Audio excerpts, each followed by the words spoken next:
오늘 우리에게 주시는 하나님의 말씀은 시편 95편 1절에서 11절까지 말씀입니다. 구약성경 872면에 있습니다. 우리 한 절씩 교독하도록 하겠습니다. 오라 우리가 여호와께 노래하며 우리의 구원의 반석을 향하여 즐거이 외치자.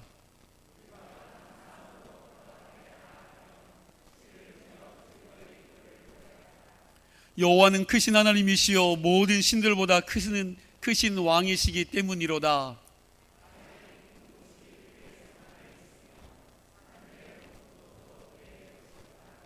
바다도 그의 것이라 그가 만드셨고 육지도 그의 손이 지으셨도다.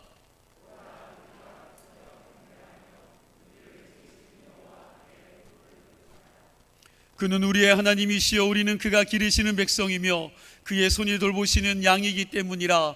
너희가 오늘 그의 음성을 듣거든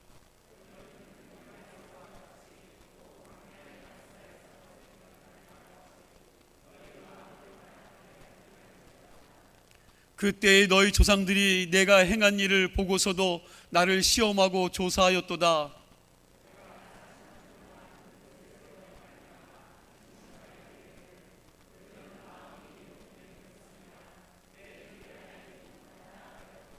다 같이요. 그러므로 내가 노하여 맹세하기를 그들은 내 안식에 들어오지 못하리라 하였도다. 아멘. 한 꼬마 아이가 오늘 휴일날 에버랜드에 갔다 와서 일기장에 다음과 같이 적었습니다. 오늘 나는 아빠랑 엄마랑 에버랜드에 갔다. 입장료 자유용권 어른 둘, 아이 하나에서 할인을 받아서 89,000원이 들어갔다. 솜사탕, 팝콘, 햄버거 사 먹는데 12,000원.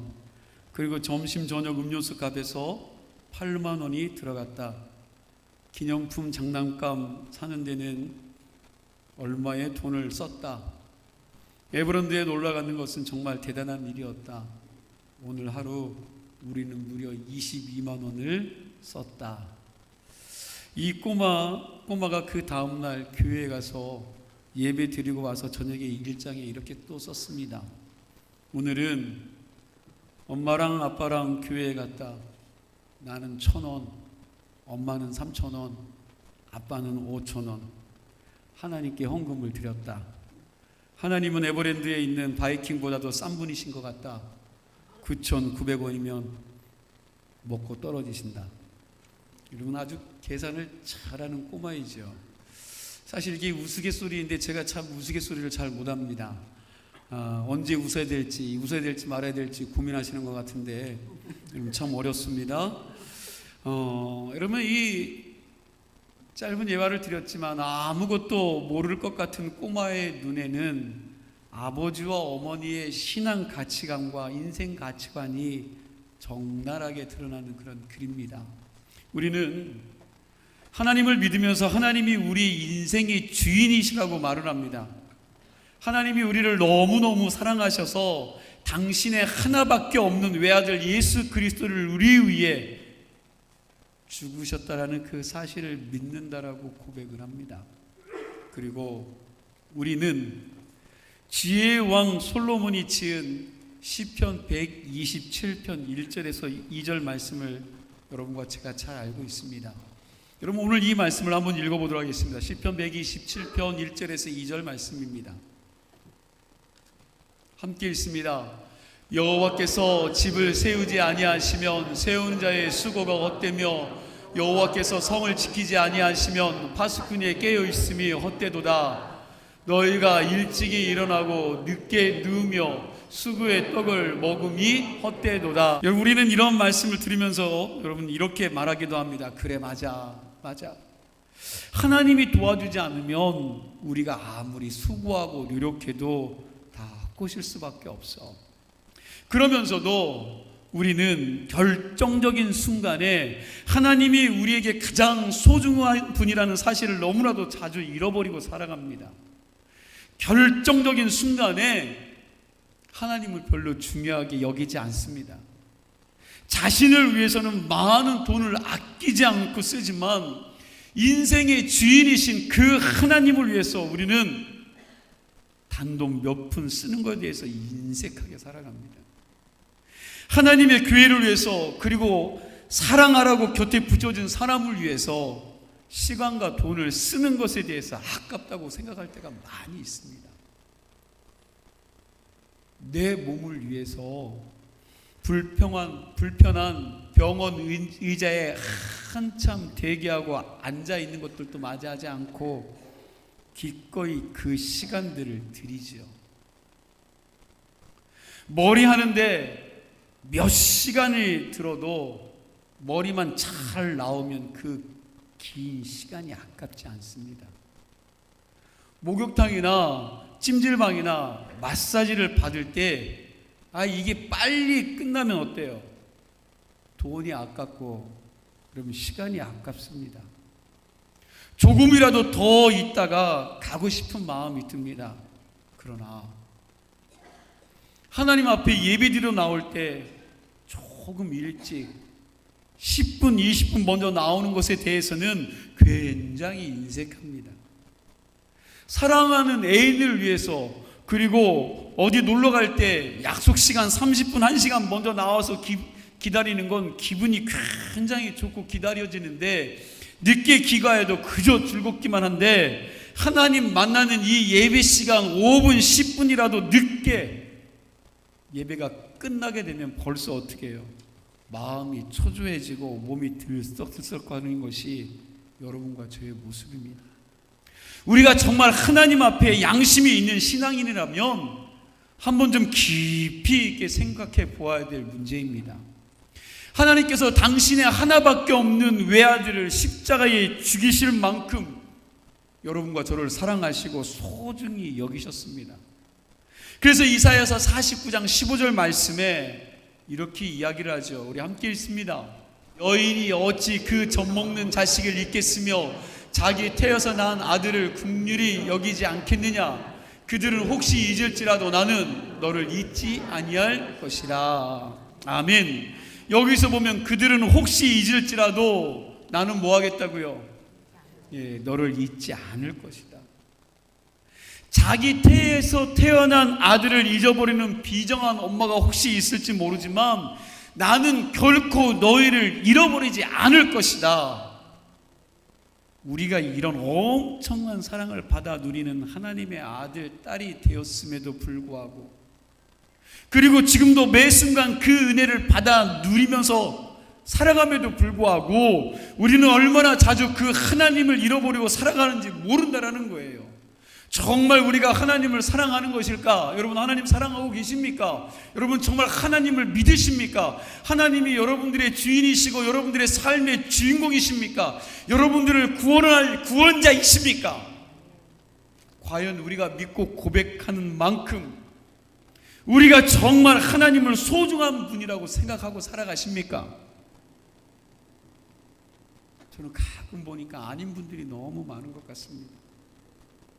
지금은 예배 드리고 있지만 예배 끝나고 집에 가면 또다시 성경책 어디에요? 한 군데 턱 놓고 까맣게 잃어버리고 다음 주일 먼지 쌓인 성경책 어떻게 해요? 대충 털고 또 교회 나올 거 아닙니까?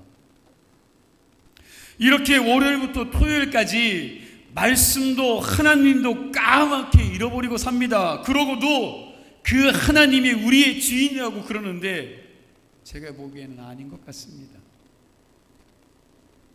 지난번에 예배가 뭐냐라고 했을 때 여러분, 예배가 뭡니까? 가치 있는 분을 그 가치 있게 여러분 정당하게 대우해 드리는 것, 그게 예배라고 말씀을 드렸습니다. 즉 피조물인 우리 인간이 우리를 만드신 창조주 하나님을 하나님으로 대접해드리고 그분에게 경배드리는 것이 예배라는 것입니다. 예배는 하나님을 하나님으로 대접해드리는 것입니다. 그런데 우리가 과연 하나님을 하나님으로 대접해드리고 있느냐는 거예요. 여러분, 그 하나님을 하나님으로 대접하고 있으십니까? 여러분, 하나님을 정말 여러분들의 인생의 주인으로 대접하면서 살아가고 있습니까?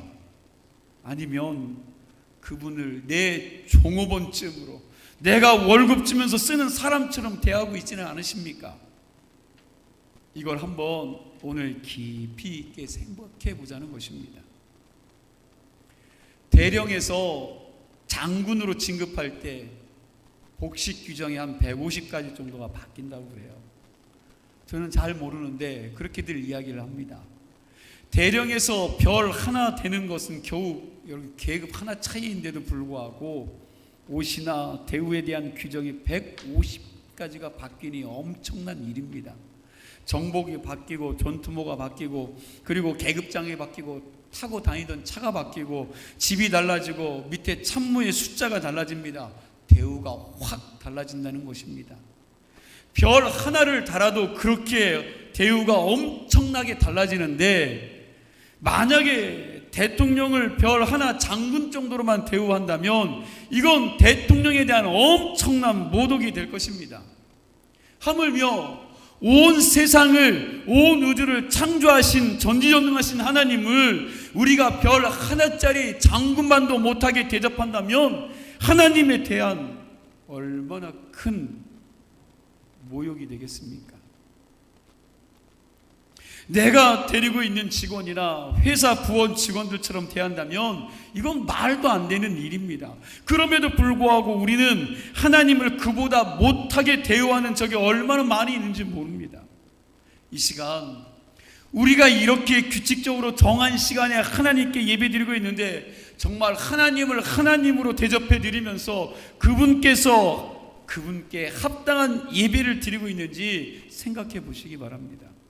오늘 본문 시편 95편은 다윗이 예배에 대해서 쓴 아름다운 시지요. 이 시에서 다윗은 하나님이 우리를 창조하셨을 뿐만 아니라 온 세상 우주 만물을 창조하시고 전지전능하신 하나님이시기에 위대한 하나님으로 대접하기에 합당한 분이라고 선포하고 있습니다.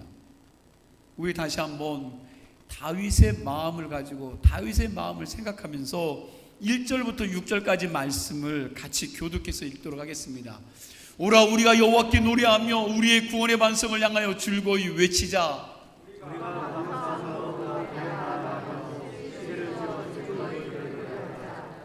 여호와는 크신 하나님이시요 모든 신들보다 크신 왕이시기 때문이로다.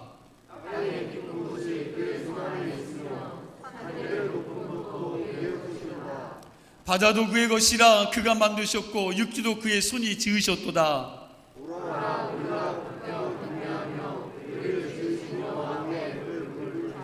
아멘. 여기 보면 1절과 2절에 하나님을 향해 뭐 하자고요? 즐거이 외치자, 즐거이 노래하자. 여러분 그렇게 이야기하고 있는데 영어 번역에 보면 즐거이 외치자를 아주 큰 소리를 지르자라고 그렇게 번역하고 있습니다. 공동 번역에서는 환호성을 올리라라고 그렇게 말씀하고 있어요. 크게 소리 지르자, 환호성을 올리자라고 했는데 우리가 일본하고 축구 경기할 때 골이 들어가려고 하면 여러분 어때요? 여러분과 제가 어떻게 합니까? 환호성을 지르고 난리를 치죠. 일어나서 응원을 합니다. 다윗이 이런 모습을 본 적이 없습니다만 아마 그와 비슷한 마음으로 시편 95편을 썼으리라고 생각이 듭니다. 그런 자세로 하나님을 예배하자고 합니다. 하나님을 향하여 환호성을 부르고 그리고 그분의 이름을 소리 지르며 경배하자라고 이야기하고 있는 겁니다. 하나님이 이 세상 어떤 것보다도 위대하신 분이니까 그렇게 찬양하자고 하는 것입니다. 사람들이 연예인이나 운동 경기를 보면서 소리를 지르며 환호하는데 우리가 예배하는 하나님은 얼마나 위대한 하나님이십니까? 그러니 그분이 우리의 박수와 찬양과 환호성을 받는 것은 당연한 일이고 합당한 일인 줄 믿으시기를 간절히 소망합니다. 제가 오늘 본문 시편 95편 1절에서 6절 말씀을 좀 더 쉬운 번역으로 읽어드리면 이렇습니다. 잘 들어보시기 바랍니다.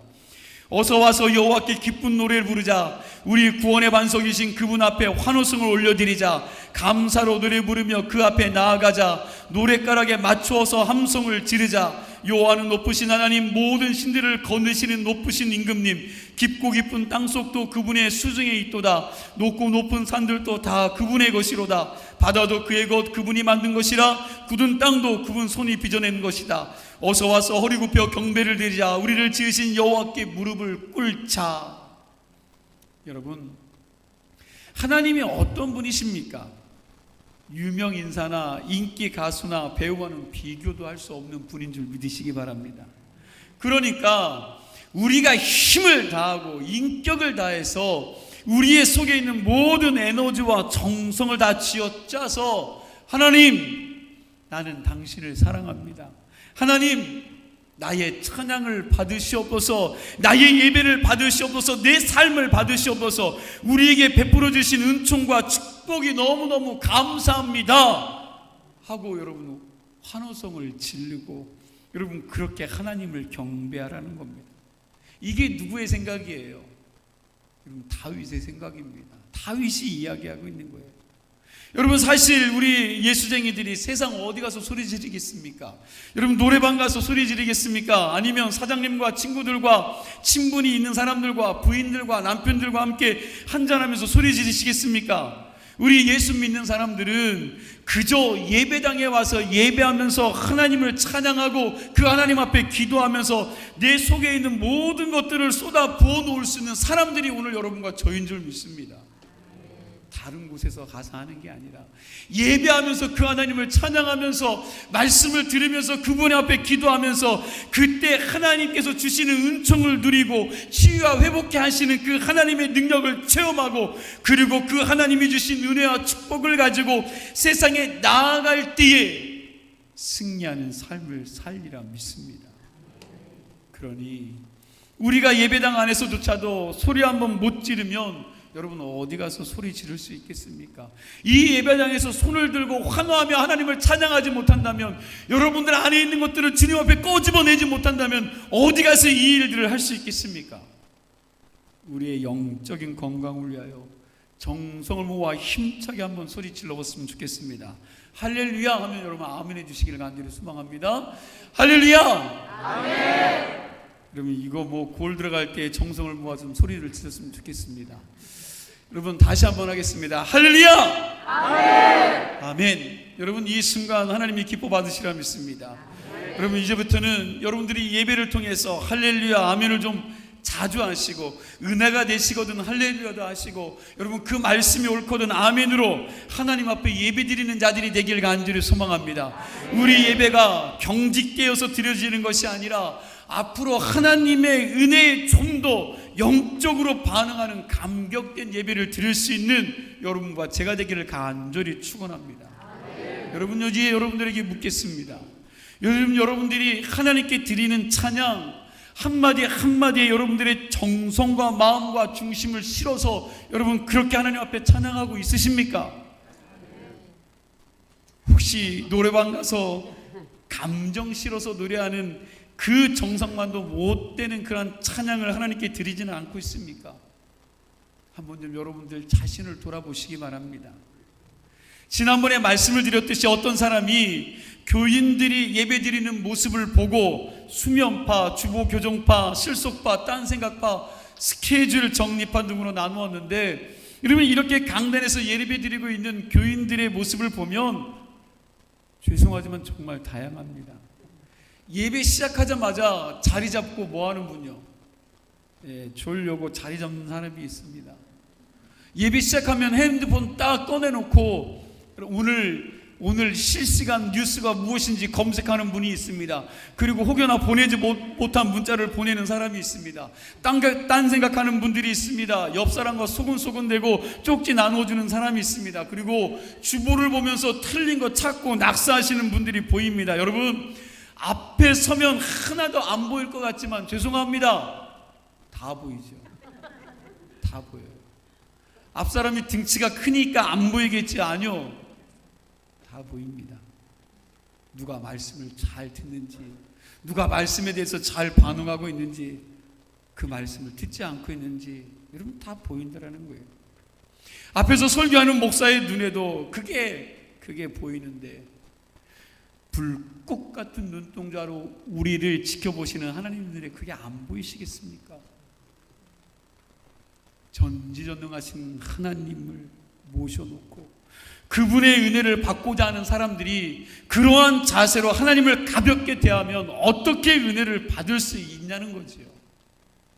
여러분, 하나님을 하나님으로 대접하시는 분들이 되길 간절히 소망합니다.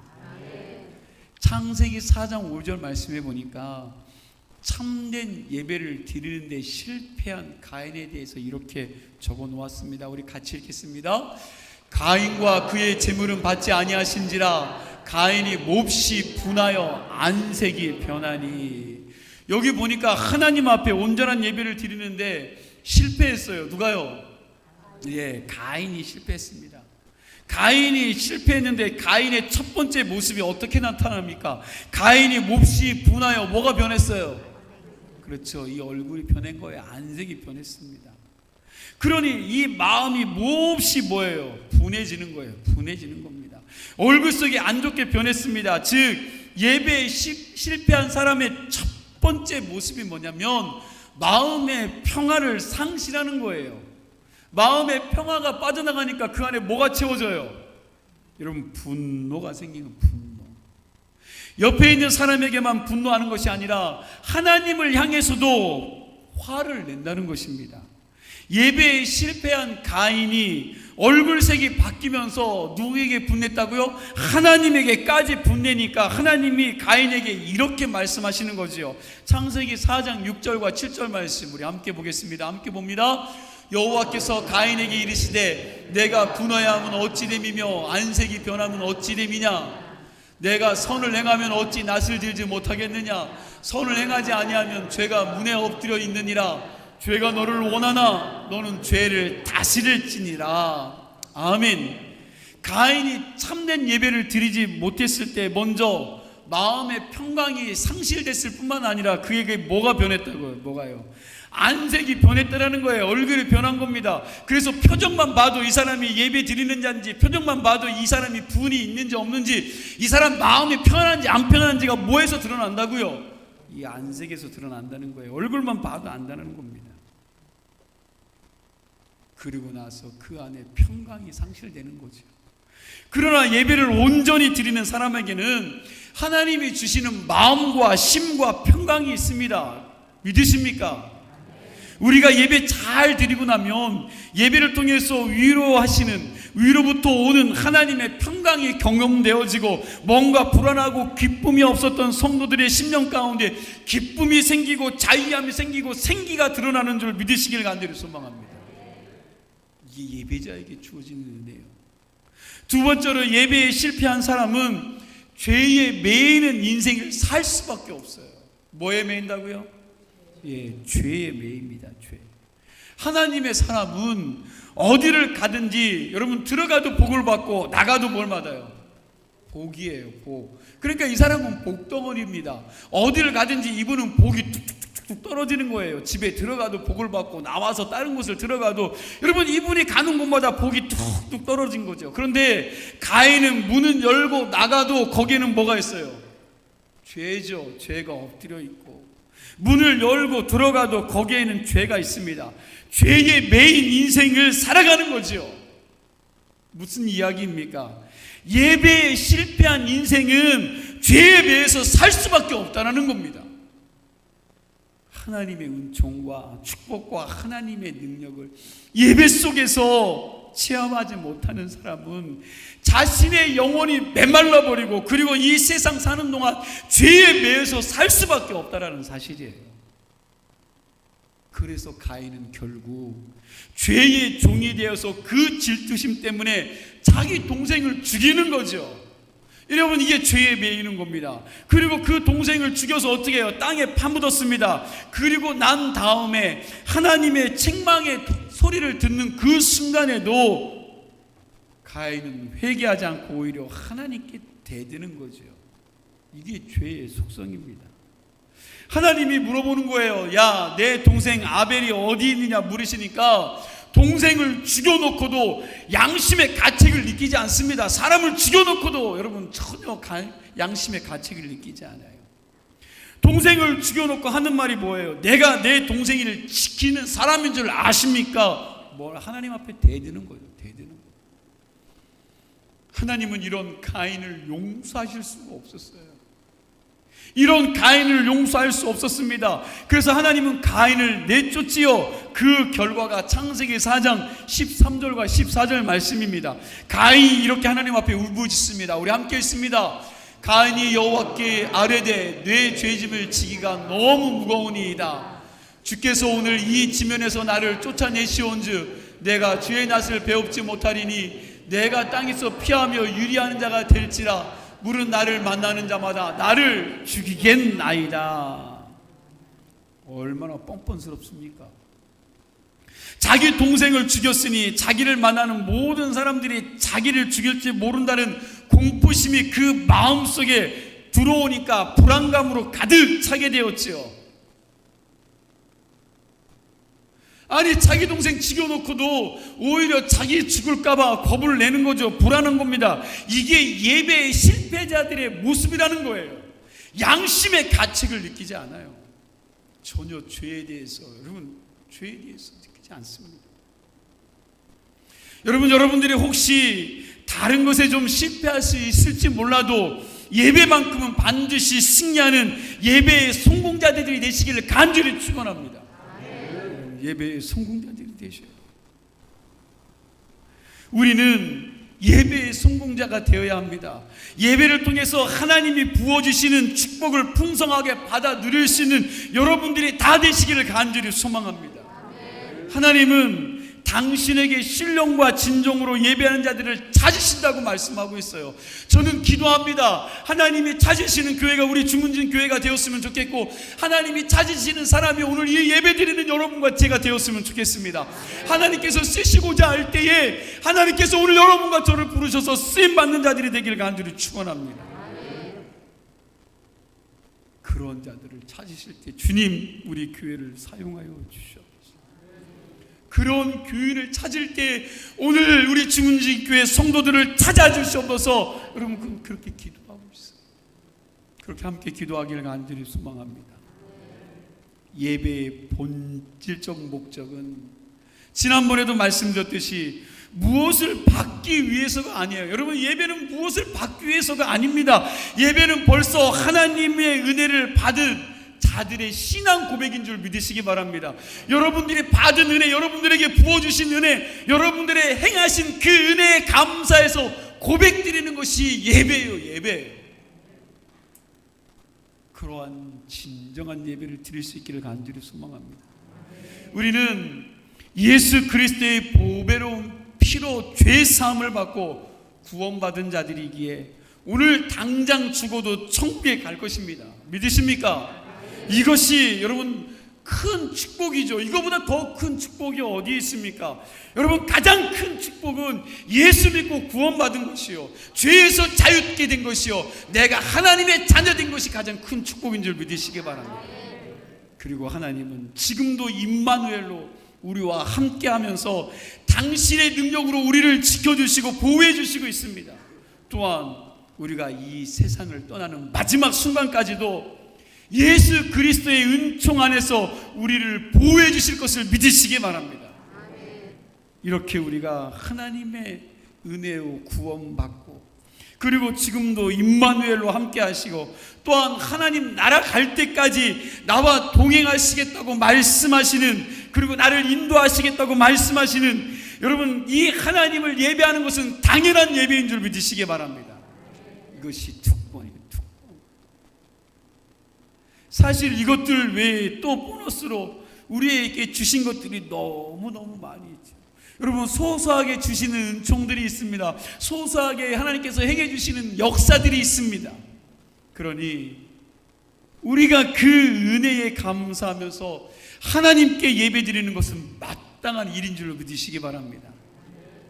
이렇게 예배드리는 것이 우리 입장에서는 당연한 것이지만, 여러분, 그럼에도 불구하고 성경을 보니까 하나님은 당신에게 예배하는 자들에게, 온전하게 예배하는 자들에게 하나님께서 뭘요? 복을 주시기를 기뻐하신다는 거예요.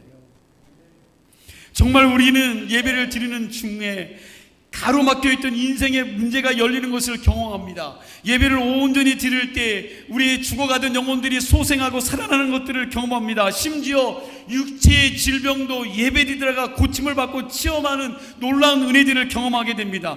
또한 온전한 예배를 드릴 때 깨지고 상한 심령들이 어떻게 해요? 성령의 능력으로 치유되고 회복되어지는 은혜들을, 거룩한 하나님의 은혜를 받는 역사들이 우리 가운데 있다라는 사실입니다. 이게 바로 하나님이 예배를 통해서 우리에게 주시는 축복인 줄 믿으시기 바랍니다. 내가 느끼든 느끼지 못하든 하나님은 예배를 통해서 우리에게 엄청난 것들을 부어주고 계시다는 사실입니다. 지미 카터가 대통령 출마할 때, 선거 유세할 때의 그러한 사건입니다. 대통령 투표하는 날이 다음 주 화요일입니다. 그런데 그 주말이 얼마나 중요한 날이겠습니까? 왜? 이틀 후면은 대통령 선거니까. 여러분, 그 주말은 정말 중요한 날이에요. 정말 투표하기 위해서 굉장히 중요한 시간들입니다. 그래서 참모들이 지미 카터를 설득합니다. 아무리 신앙이 좋아도, 아무리 당신의 신앙이 좋다 할지라도 당신의 평생에 이날만큼 중요한 시간은 없습니다. 주일날은 주일에 한 번 돌아오지 않습니까? 매 주일에 한 번씩 돌아오는데, 그러니 이 한 주만큼은 좀 선거 유세에 같이 다니셨으면 좋겠습니다 라고 그를 설득했습니다. 그런데 지미 카터가 어떻게 했을까요? 같이 따라갔을까요? 거절했을까요? 거절했으니까 말씀드리겠지요. 여러분, 거절한 거죠. 그리고 자기가 다니던 조지아에 있는 교회에 가서 23년 동안 했던 교사직을 감당했습니다. 20명의 주일 학생들을 가르치는데, 그때 카터의 움직임을 취재하던 기자들이 그곳에 몰려온 것입니다. 주일 학생들보다 더 많은 50여 명이나 되는 취재진들이 카터에게 몰려왔다라는 거예요. 그때의 카터가 이런 말을 했습니다. 잘 들으시기 바랍니다. 여러분, 이렇게 많이 오셨기에 감사를 드립니다. 고맙기는 합니다만 다음 주부터는 여러분들이 다니는 교회에 가서 좀 예배 드리세요. 여러분, 그 기자들에게 그렇게 말한 거죠. 지미 카터에게 있어서 가장 긴급하고 중요한 게 뭐였을까요? 예배였습니다. 대통령직도 아니고 하나님 앞에 예배 드리는 것, 이것이 가장 중요한 그의 사건이었고, 그가 하나님을 그렇게 소중하게 대했다라는 사실입니다. 10년도도 된 일입니다. 중앙부처의 과장급의 고위 공무원들이 서해안에 낚시하러 갔다가 갑자기 큰 풍랑을 만나서 안타깝게도 모두가 다 물에 빠져 목숨을 잃었었던 사건이 있습니다. 그런데 이 사건 배후에 숨겨진 이야기가 하나 있습니다. 그 모임에 꼭 갔어야 될 한 부처 국장의 이야기입니다. 그 당시 이분이 이름만 대면 잘 아는 목사님이 심호하는 모 교회에 새신자가 된 거예요. 교회 나간 지 얼마 되지 않았습니다. 그런데 그러고 나서 이분이 그 교회에서 이제 세례를 받는 거예요. 세례를 받아야 됩니다. 근데 그 날이 서해안으로 낚시 가는 날이 바로, 그러면 이분이 세례 받는 날인데, 이분이 믿음이 아직 없으니까 자기가 세례 받는 날임에도 불구하고 어떻게 해요? 가는 거지요. 윗사람들이 불렀으니까 가야 되는 겁니다. 그래서 새벽부터 일어나서 낚시 도구를 챙깁니다. 낚시 물건들을 막 챙기죠. 그 모습을 옆에서 지켜보고 있던 부인이 그 가방을 끌어안습니다. 그리고 그 남편에게 이야기하죠. 여보, 오늘 당신 세례 받는 날인데 지금 어떻게 낚시를 가려고 해요? 세례 받으려고 다 교육도 받고 다 이야기를 하는데 지금 어디를 가십니까? 하고 그냥 그 낚시 가방을 붙들고 애원하는 거죠. 들들 볶는 겁니다. 못 가게 하는 겁니다. 어쩔 수 없이 이 남편이 궁시렁거리면서 가정의 평화를 위해서 그 낚시 가는 것을 포기하고 그날 교회에 나와서 세례를 받았습니다. 그런데 세례받는 그날 그 저녁에 소식이 들려왔는데, 낚시 갔던 자들이, 그 동료들이 다 어떻게 해요? 물에 빠져서 목숨을 잃었다는 거예요. 여러분, 하나님을 좀 소중히 여기시기를 부탁드립니다. 예배를 소중히 여기시기 바랍니다. 그러한 삶을 살 때 하나님께서도 여러분들을 소중히 여기시리라 믿습니다. 하나님을 소중히 여기는 분들의 신앙과 믿음이 여러분들의 인생을 지키게 돼 있습니다. 저와 여러분이 하나님을 가장 소중히 여기는 아름다운 신앙인들이 되기를 간절히 축원합니다. 오늘 말씀처럼 당신에게 하나님은 얼마나 소중한 분인가라는 질문을 좀 오늘 이 예배 시간에 하시고, 한 주간도 나에게 정말 하나님이 얼마나 소중한지, 내가 예배를 얼마나 귀히 여기는지, 하나님 만나는 자리를 얼마나 소중히 여기고 있는지 여러분들의 신앙을 돌아보시고 여러분들의 인생을 돌아볼 수 있는 기회가 되실 수 있기를 간절히 축원합니다. 그래서 이 예배를 통해서 하나님이 만나주시고 회복시켜주시고 새롭게 하시는 그 거룩한 은혜를 누리실 수 있는 우리 사랑하는 주문지교회 성도님들이 다 되시기를 간절히 축원합니다. 기도하시겠습니다.